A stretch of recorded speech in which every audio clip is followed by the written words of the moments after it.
याद आवे उदी लोग दीवाना कहे उनके समा हमें परवाना कहे उनके समा हमें परवाना कहे दिल लगौले रही जिंदगी में मगर दिल लगौले रही जिंदगी में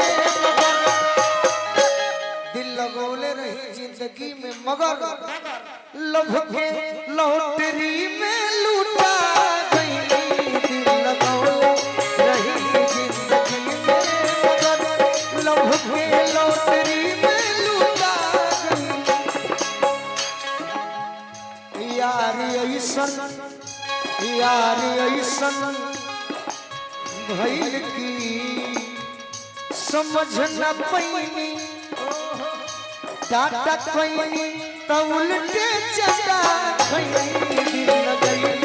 रही जिंदगी में मगर लभ के लॉटरी में बेवफा तेरा मासूम चेहरा बेवफा तेरा मासूम चेहरा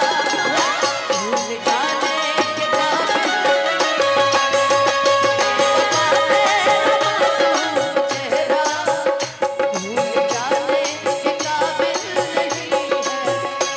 बेवफा तेरा मासूम चेहरा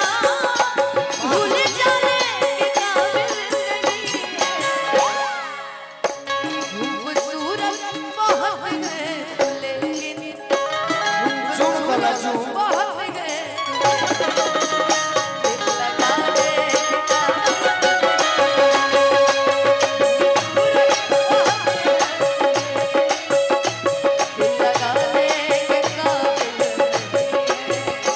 दिल लगैले रही जिंदगी में मगर लभ के लॉटरी में लूटा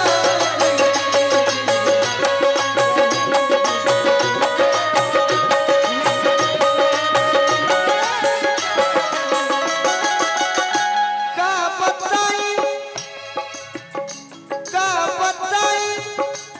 कतना दुख दिल के अंदर बटे अखियन में समाइल समंदर बटे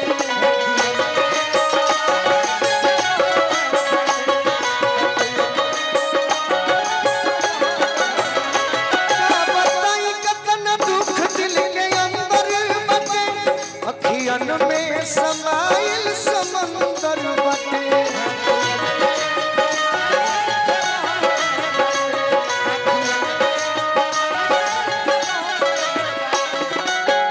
बड़े भाई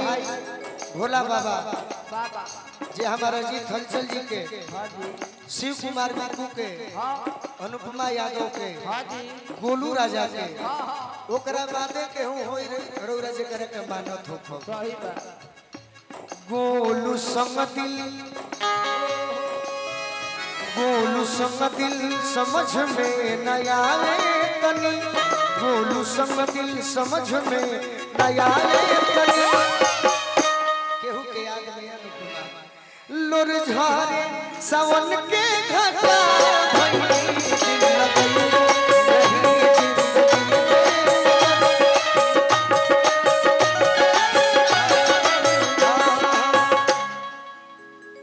कि यार ऐसन का बताई ई गलती ये दिल के हवे डाट कईनी तो उल्टे चटा खैनी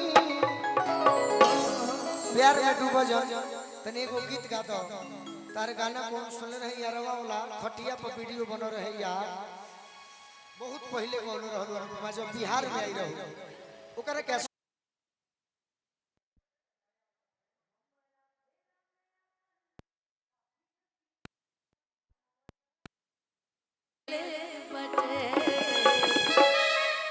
जहिया से आइल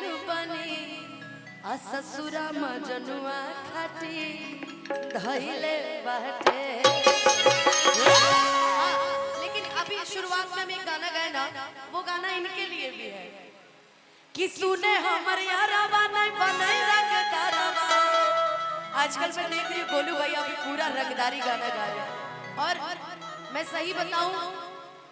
मैं सोचती थी कि खाली मंच के कलाकार नहीं भाई, एल्बम में भी इनको कोई काट नहीं सकता है। कौन सा एक यारवा वाला आप एक गवाए थे भैया? हम लोग मंच में पर गाए थे।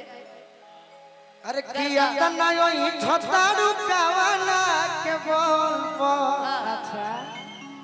काल है टंगा जई बुजान रही फल पो एरिया के होई रंगदारे। अनुपमा कहले बड़ी